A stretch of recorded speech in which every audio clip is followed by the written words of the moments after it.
Hello everyone. Today in this video we will learn how to prepare cash budget. So this topic is basically from the books of cost accounting and management accounting because there we learn how to control a budgetary controller or how to make budgets. So that is one of the topic that is cash budget. So cash budget simply states the inflows and outflows of the cash. Ki if the money is coming in, we will treat it as cash inflows and we are making a payment, so that is a cash outflow. So in this particular question, we will learn how to put the entries and how to prepare the inflows and outflows of the cash. So let us start with the question, and for this convenience side, I have prepared the structure of the cash budget on the right hand side page. So let us start. A company is expecting to have rupees 25,000 in cash in hand on 1st April 2020, and it requires to prepare cash budget for 3 months, that is from April to June 2020. The following information is supplied to us: sales is given to us, purchase is given to us, wages is given to us, expenses is given to us. We have to prepare cash budget from April to June, but the information of February and March is given, so it means they are carrying something relevant for the solution. So let us see how. Period of the credit allowed by supplier is 2 months. इसका मतलब हम जिनसे purchase कर रहे हैं वो हमें 2 months का टाइम दे रहे हैं कि हम उनको पेमेंट 2 मंथ्स के बाद कर सकते हैं. 25% of the sale is cash and the period of credit allowed to customer for credit sale is 1 month. It means जो भी हम सेल कर रहे हैं 25% कैश हमें उसी मंथ मिल जाएगा, बाकी 75% हमें नेक्स्ट मंथ मिलेगा. तो मैं उसका ट्रीटमेंट अभी आपको बताऊंगा. Delay in payment of wages and expenses 1 month. इसका मतलब आपके जो वेजेस के अप्रैल के खर्चे हैं वो आप मई में पे करेंगे, मई के खर्चे जून में पे करेंगे, तो 1 मंथ का टाइम ये होता है. और इनकम टैक्स हमने पे किया 25,000 on, sorry date is wrong, 30 June 2020 और इन June 2020. So let us prepare. See, the company is expecting to have a cash of 25,000 on 1st April 2020. So it means this is the opening balance which is given to us. So we will record it on the opening side. Now we have to take receipt. Receipt मतलब जो पैसा हमें मिलना चाहिए. अब हमारा यहाँ पर ये परचेज, वेजेस, एक्सपेंसेस, ये सारे खर्चे हैं, एक्सपेंसेस हैं, तो ये तो पेमेंट में आएंगे. सिर्फ एक यही है सेल्स जो हमारी रिसीव बन सकती है कि जिससे हमें पैसा मिलेगा. तो आप यहाँ पर चेक कीजिए, यहाँ पर एक लाइन लिखी हुई है 25% सेल इन कैश. इसका मतलब जिस मंथ में आप सेल कर रहे हो उस मंथ 25% आपको मिलेगा और बाकी आपको कब मिलेगा, 75% नेक्स्ट मंथ मिलेगा. तो कैसे करेंगे, अब आप ये चेक कीजिए. अप्रैल की सेल्स देखिए कितनी है, 92,000. तो 92,000 का 25% मैं आपको बता देता हूं 23,000 आएगा. ये पैसा हमें मिलेगा अप्रैल में. तो 92 में से 23,000 तो हमें मिल गया अप्रैल में. तो बाकी पैसा कब मिलेगा, मई में, क्योंकि वो कह रहा है बाकी पैसा 1 मंथ के बाद मिलेगा. तो 92 में से 23 गए तो 69,000 बचे. तो 69,000 हमें मिलेगा मई में. सिमिलरली मई की सेल्स है 1 लाख. तो 1 लाख को 25%, दैट इज 25,000 हमें मिलेगा मई में. बाकी 1 लाख में से 25,000 गए तो रिमेनिंग पैसा हमें मिलेगा 75,000 जून में. तो ये डेटर्स में मैंने 75% इसलिए लिखा बिकॉज ये नेक्स्ट मंथ मिलेगा. सिमिलरली जून का 1,20,000 दिया हुआ है, उसका 20% हमें 25% हमें अभी मिलेगा 40,000 से 40,000. तो 40,000 और sorry this would be 1,20,000, 30,000 rupees. So 30,000 हमें मिलेगा जून में. बाकी जो इसका 90,000 अमाउंट होगा वो जुलाई में मिलेगा, बट हमें जुलाई का प्रिपेयर ही नहीं करना. तो बात आई अब इसकी कि अप्रैल में ये डेटर वाले में क्या अमाउंट आएगा. देखिए अब 1 मंथ का टाइम पीरियड बोल रहा है, तो इसका मतलब जो मार्च की सेल्स हैं उसका 75% आएगा यहाँ पे, क्योंकि 75% किसका रिकॉर्ड कर रहे हैं हम, जो नेक्स्ट मंथ हमें पैसा मिलेगा। तो अगर हमने जो मार्च में सेल की होगी 80,000 की, उसका 25% हमें तभी मिल गया होगा, बाकी उसका 75% हमें कब मिलेगा, अप्रैल में। तो 80,000 का 75% कितना हो गया हमारा, 60,000। तो इसका मतलब 20,000 हमें मार्च में मिल गया होगा, बाकी 60,000 हमें कब मिलेगा, that is in April. So this is how we record receipt side. Debtor किस लिए, क्योंकि पेमेंट इमीडिएटली नहीं मिल रही, एक मंथ के बाद मिल रही है। अब आ जाइए पेमेंट साइड पर। पेमेंट में सबसे पहले हम परचेज, परचेज मतलब क्रेडिट में हमने परचेज किया होगा।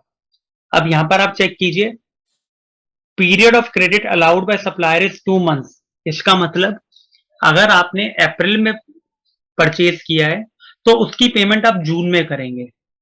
आपने मई में पेमेंट परचेज किया है तो उसकी पेमेंट आप जुलाई में करेंगे। तो सिमिलरली अप्रैल में किसकी पेमेंट आएगी, अगर हमने कुछ कोई चीज फेब्रवरी में परचेज की है तो उसकी 2 मंथ के बाद पेमेंट होगी। तो इसका मतलब जो हमने फेब्रवरी में परचेज किया होगा उसकी पेमेंट हम अप्रैल में करेंगे। अभी आपको बताया कि 2 मंथ्स का टाइम पीरियड दिया हुआ है, और इसीलिए हमें फेब्रवरी और मार्च का डेटा भी दिया हुआ है। अगर मैंने मार्च में परचेज की होगी तो उसकी पेमेंट हम कब करेंगे, मई में। और जो मैंने अप्रैल में पेमेंट परचेज की होगी 52,000 की, उसकी पेमेंट हम कब करेंगे, जून में। So this is how we record it. अब यहां पर आप चेक कीजिए, वेजेस और एक्सपेंसेस का टाइम 1 मंथ दिया हुआ है। इसका मतलब 1 महीने के बाद पेमेंट करेंगे।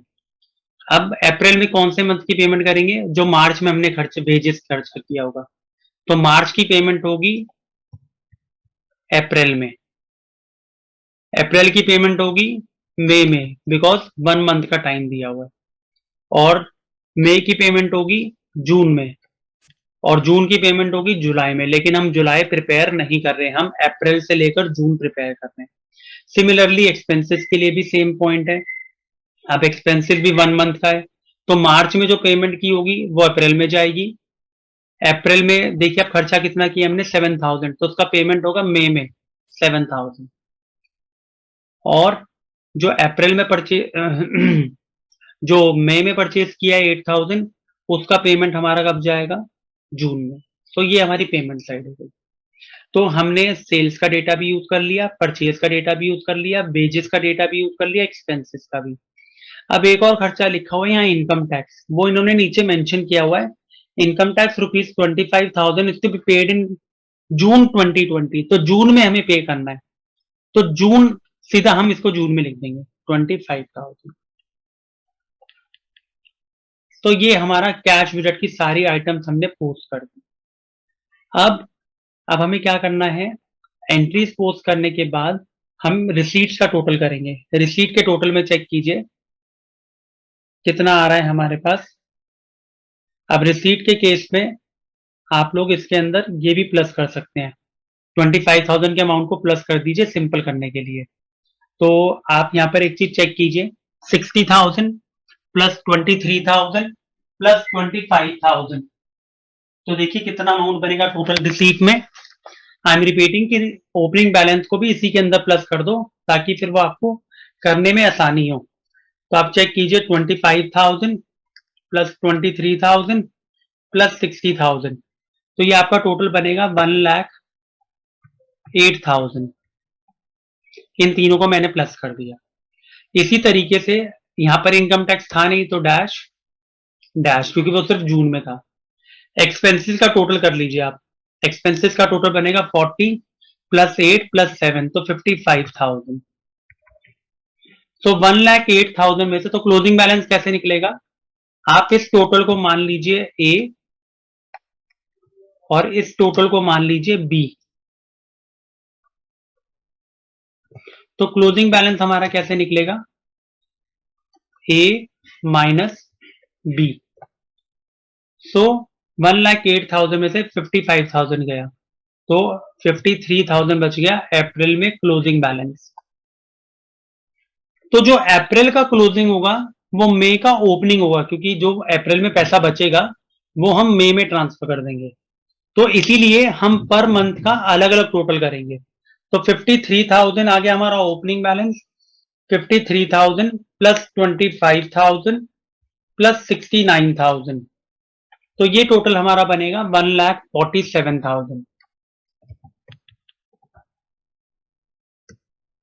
सिमिलरली आप इधर का टोटल कर लीजिए 50,000, 9,000 और 7,000, तो दिस विल बिकम 66,000। तो मे का क्लोजिंग कैसे बचेगा? ए माइनस बी, 147 माइनस 66,000, तो इसका क्लोजिंग बैलेंस हमारा बचेगा 81,000। तो मे का जो क्लोजिंग होगा वो जून का ओपनिंग बन जाएगा, तो 81,000 हमने यहां लिख दिया। तो अब इसके अंदर 81,000 के अंदर आप 30,000 प्लस कर दीजिए, प्लस 75,000, तो टोटल आपका बन जाएगा 1,86,000। अब यहां पर हमारा एक्सपेंस में 25,000 एक्स्ट्रा है, तो आप यहां पर चेक कीजिए 52,000 प्लस 10,000 प्लस 8,000 प्लस 25,000, तो इसका टोटल हमारा बनेगा 95,000। तो हमारा जो क्लोजिंग बैलेंस जून का बचेगा that is 91,000। So this is how we prepare cash budget.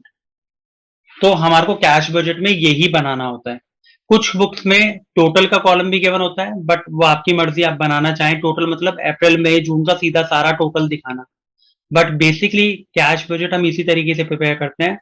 अगर वो 2 मंथ्स का बोलता तो 2 मंथ्स का प्रिपेयर कर रहे हैं, इस क्वेश्चन में हमें वो 3 मंथ्स का बोल रहा था, ऐसे ही 4 मंथ्स का हो सकता है। आई एम स्टिल रिपीटिंग, जो सेल की बात थी 25% हमें उसी मंथ मिल रहा है, बाकी 1 मंथ के बाद, तो अप्रैल का 25% हमें अप्रैल में मिलेगा, बाकी मई में मिलेगा। तो इसी तरीके से हम चलेंगे। और वेजेस और एक्सपेंसेस में 1 मंथ था, और सप्लायर ने हमें अलाउ किया 2 मंथ्स का, तो सप्लायर का 2 मंथ्स का था, तो फेब्रवरी वाला खर्चा अप्रैल में आएगा और मार्च वाला खर्चा मई में आएगा। तो इस तरीके से फिर टोटलिंग हम कैसे करेंगे? टोटलिंग को मैं अंडरलाइन यहाँ पे कर देता हूँ आपका। सो this is your total and this is your closing balance. तो क्लोजिंग बैलेंस मंथ वाइज आप अलग अलग निकालोगे, अलग अलग, पहले अप्रैल का, क्योंकि फिर जो अप्रैल का क्लोजिंग आएगा वो मई का ओपनिंग बनेगा। I hope the concept is clear. Please go through the video once or twice. It will make your concepts very well. For further knowledge of cost accounting and management accounting, we have more videos. Please look into that videos and please subscribe to our channel and click the bell icon for updates. Thank you so much. Thank you.